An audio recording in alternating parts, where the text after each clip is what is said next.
Coming up, the sights and sounds of Bristol Bay.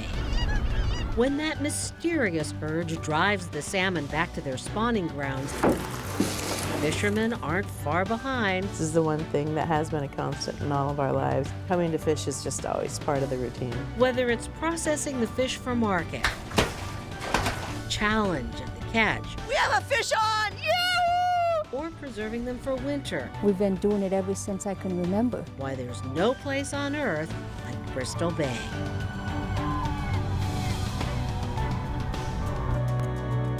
Alaska, where there are old triumphs, but also new frontiers, with challenges as great as the state itself, but a belief that the best is yet to come, bringing you the faces, the places, and the spirit of the last frontier. This is Frontiers with Rhonda McBride.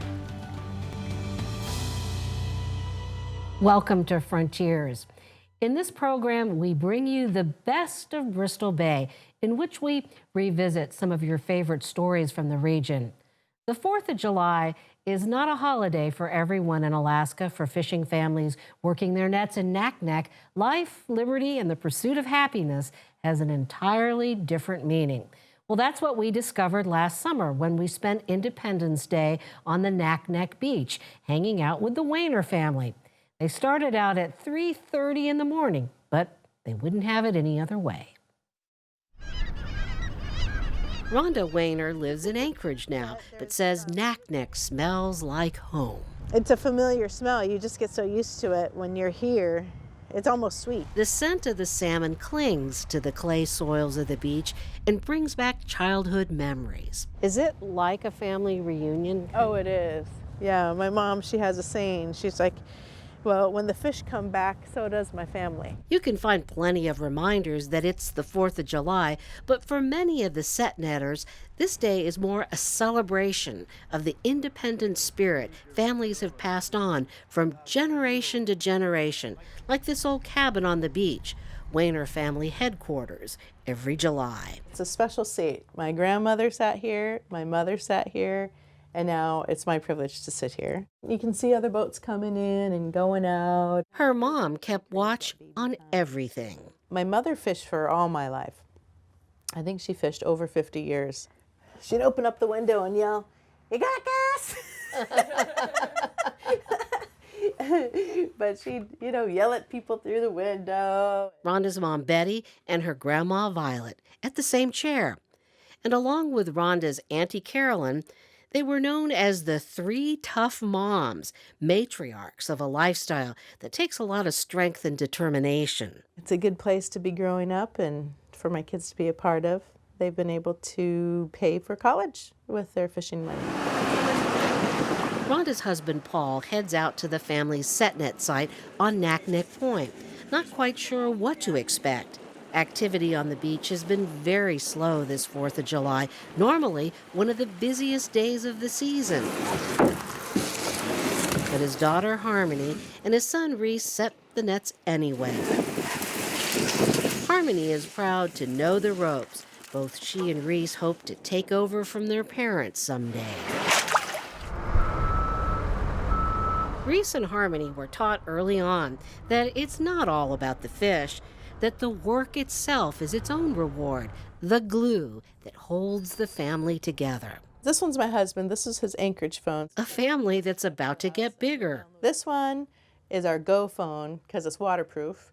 And my daughter-in-law is expecting their first baby any day.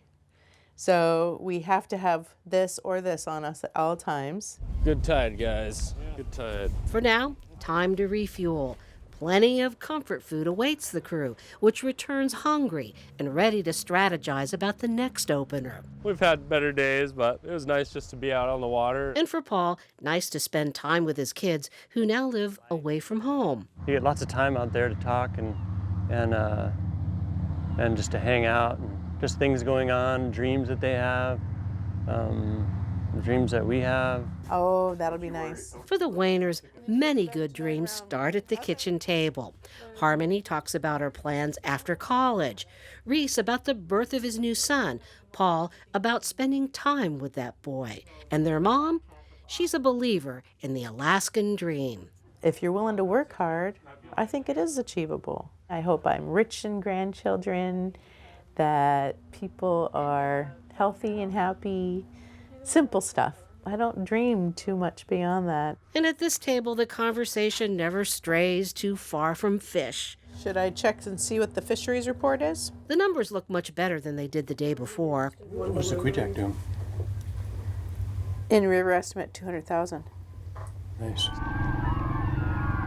From college for the kids to a legacy for the grandkids, salmon have made a lot of Alaskan dreams come true. And as long as the cycle continues, the fish feed the future. The Wayners say that they ended their season early so that they could be in Juneau for their grandson's birth. Well, as it turned out, the run was late, yet they were happy with both their catch and the prices. As for the Wayners' grandson, Malachi, or Kai for short, he was born on July 27th, 2018. Since then, the family is doing everything it can to make sure that he will be a seventh-generation fisherman. Well, he made himself at home in the captain's chair. Now, that's a good sign. And the Wayners told us then the next season would definitely be a chance for him to get his hands on a real fish. And that has come to pass, as you can see in this more recent photo of Kai at 11 months old with his hands on that first real fish. Mom and Dad look so proud, don't they? Well, last summer, we also dropped in on the Kvichak Fish Company, which operates in the shadows of large seafood processors and targets salmon-savvy customers who want their fish handled with a personal touch. There is no fishery like it in the world, especially in a good year. Sockeye surge into the millions and push into Bristol Bay over the course of just a few weeks. Processors must work on a massive scale to handle as many fish as they can, as fast as they can, to fill freezer vans stacked as high as tall buildings. And yet, there are small custom processing companies which hope to carve out a niche. But instead of a mom-and-pop business, the Kvichak Fish Company is a partnership between two sisters from Montana. We're all equals here. For Amanda Walacheski, it's a full-time, year-round job. When it hits so heavy, it's great if everybody can do every job. So this is our blast freezer. It's set at -35. For her older sister, Alina Chacon, who teaches grade school in Bozeman, it's part-time work. This is a rack of fillets that are all done. But work she loves. Thank you. The sisters hire a crew of about a dozen people, mostly family and friends. We have a constant flow of fish. Some days it's hard to keep up. You kind of lose track after a while. You just get in the mode and keep going. Every single salmon has to be cut and handled by hand. I'm proud of it. I'm grateful for it. It's so overwhelming to know that this provides us so much work. While this may seem like a small-scale business, it was once even smaller. At first, we were just selling fish at campgrounds and farmers markets, just a couple 100 pounds, but it was the consumer demand and preference for this being wild caught. Amanda says this came as a surprise at first. And how treasured they are by everybody else in the nation. The Kvichak Company sells the story of the salmon as much as the fish itself. The sisters say buyers take comfort in knowing the fish are harvested responsibly, in clean waters, and treated with lots of TLC. Almost like you're exposing a secret, but in order to protect something or in order for people to really understand how valuable it is, you have to share it with them and educate them. The fish are cleaned and filleted, vacuum packed, and frozen with not a moment to waste. From net to this, less than 20 hours. Usually less than 12. And not every fish makes the cut, so to speak. These are number 2 fish. These all have bruises or cuts or seal bites. The fish are set aside to be smoked in the winter down in Montana. And yes, that does create jobs in Montana, but it also provides a market for Alaska fishermen. We have 973 pounds of reds that we brought here. I would rather see these smaller outfits do good, and they pay better, and they take better care of the fish. The fishermen like that they have more control of their product, that every box has a number and a name that can be traced back to them. It's neat for them to know it's not just going into the barrel with everybody else's, that their effort is being appreciated on down the line. And the company continues to sell new products, like the eggs or roe. 40 pounds. This batch will go out on the next flight. Fishermen down in Seattle and Portland are very excited about getting fresh sockeye roe.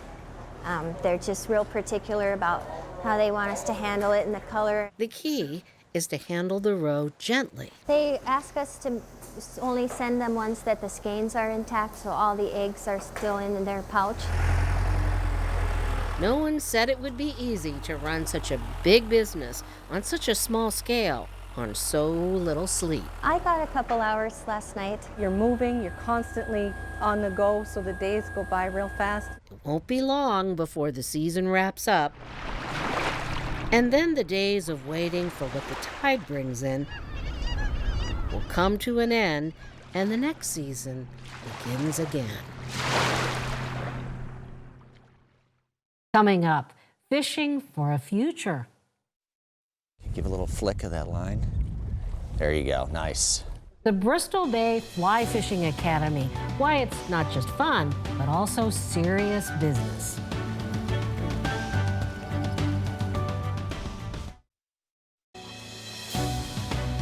With such an amazing fisher mecca in their own backyard, you'd think those born and raised in Bristol Bay would naturally gravitate to the jobs that it creates, but not so.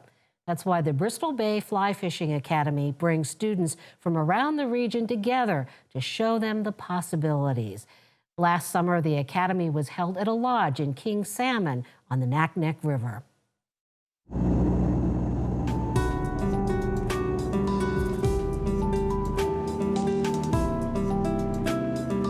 Beautiful and bountiful Bristol Bay, home of the Bear Trail Lodge, a family business that's out to hire as many local guides as possible. Pinch it off right there. Pull, pull. Perfect. That's all it is to it. Don't make it more difficult than it is. Nancy Lyon's mission to get these students hooked on fly fishing. Something you can always do, you can take with you anywhere around the world. It's brought me all around the world traveling to fishing different exotic destinations. And even if it doesn't lead to a career, But it looks good. It looks like it's holding. Nancy believes fly fishing develops skills that can set you up for a lifetime of success. Even something simple as tying a knot. And there's your loop. Knots may seem like a small thing to conquer, but they can be frustrating, and they're going to take time, and they're going to take lots of practice. And that all leads to valuable assets in your life. For many students, it brings a sense of being in charge. When you catch a fish, you know you tied the knots that help bring it in. Bring it around, and now it's all yours. That is very nice. Mac Menard is a retired state biologist who works in lessons about safety, science, and a little fish psychology. Abby, I think the tail's probably just a little bit long. And what happens with this is a fish will come in and perhaps grab it, but you might not hook them. There's just a bunch of feathers and stuff sticking out, and it just looks bad. For their next river trip, the students need to finish at least 3 flies. No, you're doing fine. You're going to make it just fine. Take it up, take it up, take it up. One more and that's it. Soon, frustration gives way to satisfaction. There's something fun about chasing perfection, and these guys are doing better and better with every fly they make. All right, hands in the air. Whee, we're going fishing. All right, you're off. For the students, it's finally a chance to put everything they've learned into practice and perhaps launch a new career. We have a fish on! Yahoo! That's a beauty. Look at that. This is Travis Nikita's second year at the academy. For the new students, it was more of a struggle, not so easy to reel in a rainbow right away. The other way. The hook goes the other way. There you go. Like that. Just boop. Congratulations. Very fun catching it. First one out of the year so far. Nice. All right. With each success, Excellent. confidence grows. Ooh, that looks juicy. One good thing about fly fishing, it gives you time to think and dream. This opens up a lot of doors. It's not just guiding, it's also like managing a lodge, working in the lodge, becoming like a biologist and things like that. This is going to imitate like perhaps a baby smolt. It's about supper time, don't you think, Kaylee? Okay, I'm gonna put a little line in. There's a lot these students already know, things that guides from outside Alaska have to learn, like how to handle themselves in the cold, where the shallow spots are on the river, or how to watch birds to figure out where the fish are. This academy is only a week, but Nancy believes it gives graduates a deeper appreciation of what Bristol Bay has to offer and steers them towards opportunities they may not have thought possible. Instead of having outsiders come in, run our lodges, run our camps, bring in fishermen, and take the dollars out of our state, I see the ability for us to create camps, use our resources, and keep our dollars in state through these kids that have been born and raised here and really want to stay here. The undercurrent here, that old saying, if you teach someone to fish, you feed them for a lifetime.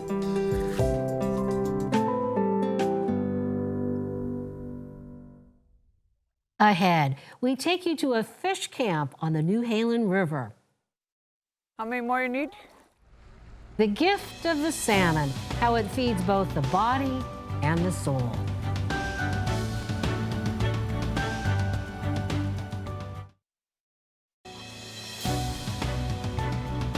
Every summer, we Alaskans experience the bounty of the sea like no place in America.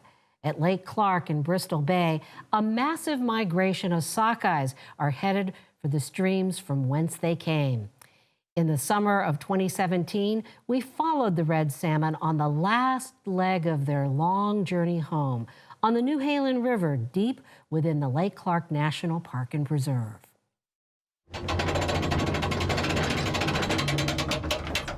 Chinook would like to open the float plan as filed. Dan Young heads out from Lake Clark to follow the salmon. I think I know something, and then I learn something new every day. That's the best kind of job, isn't it? It is a great job to have. A job he's had with the National Park Service for almost 20 years, one he never gets tired of. I think it's one of the most special places on the planet. There's the beauty of the land. Dan calls it one of the most intact ecosystems you'll find. But there's something else. What is it that makes you love this place so much? I would say it's the people. This time of the year, you'll find them in fish camps along this river, where one cycle ends and another is about to begin, when salmon give themselves back to the waters from whence they came. This New Halin River, there's nothing like it. You'll find it nowhere else. Like the salmon, there is a homing instinct that draws the people of Non-Dalton here every summer, even if they've moved away. Like Carolyn Finney. We've been doing it ever since I can remember. We save the fish eggs, we put it in salt, and we use it in the winter time to fish for trout. For her birthday, Carolyn's family gave her a trip home, the source of her strength and identity. People don't realize how important this is to us and how, sacred and rewarding. We thrive for this, we live off of this. The grass helps to keep a grip on the slippery salmon, know-how passed down across the generations. My dad used to cut it like this. He used to cut it right here, so you could put your thumb and get a better grip. And now here at this camp, the world of tradition. This is a male. 521 for MEH. Meets the world of science.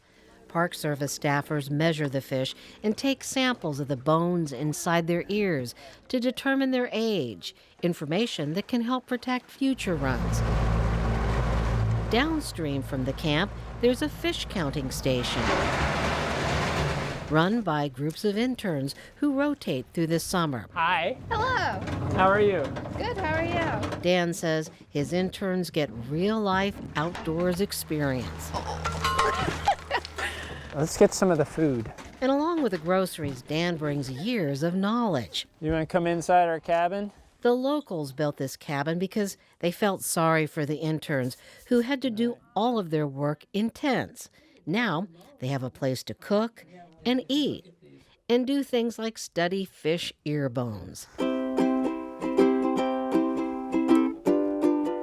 young people get a chance to enjoy the wilderness, to appreciate all that it takes to rear a healthy run of salmon. Do you think you want to go into fisheries? I think I might. Brianne Hunt's family is originally from Kotlik on the Yukon River, where salmon is also important. The fish here provides for families in like Nundalton, New Halen, Iliamna, and places like that. Now there's a hunger not just for the fish, but for knowledge. The more days I get into counting, the more I want to know about them. Like, what is it going to slow down? Is it going to stay like this? Is there going to be another peak? Questions this silty river can answer to those who are patient. Right now we're going over to the left bank on the New Halen River and look at one of our counting towers. The towers count an average of 370,000 sockeyes a year.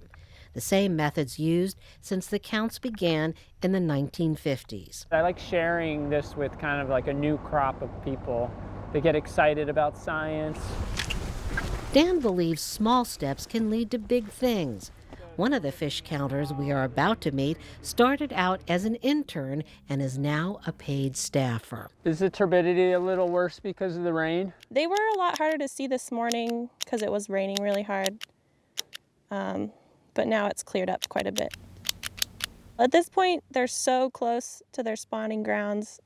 I think that's all they're thinking about is getting there and spawning and dying.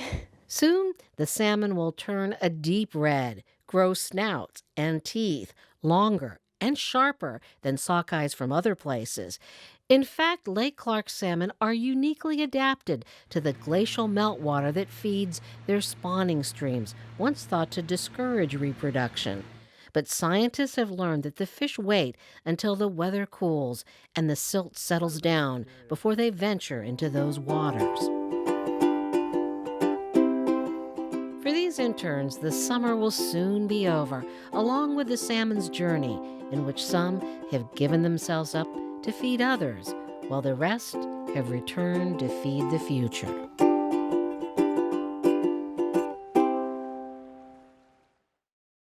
And as we know, wherever there are fish, there are also bears. But first, a warning, this can get addicting.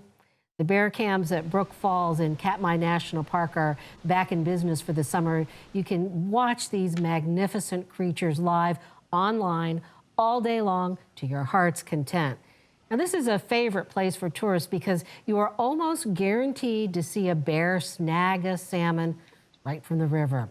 You can watch the bears from multiple camera viewpoints online. Go to explore.com, just click on bears, and then select Katmai brown bears. Ooh, a reminder of just how lucky we are to live in Alaska, even though summer and the salmon go by all too quickly. Thank you for joining us. We'll see you next week.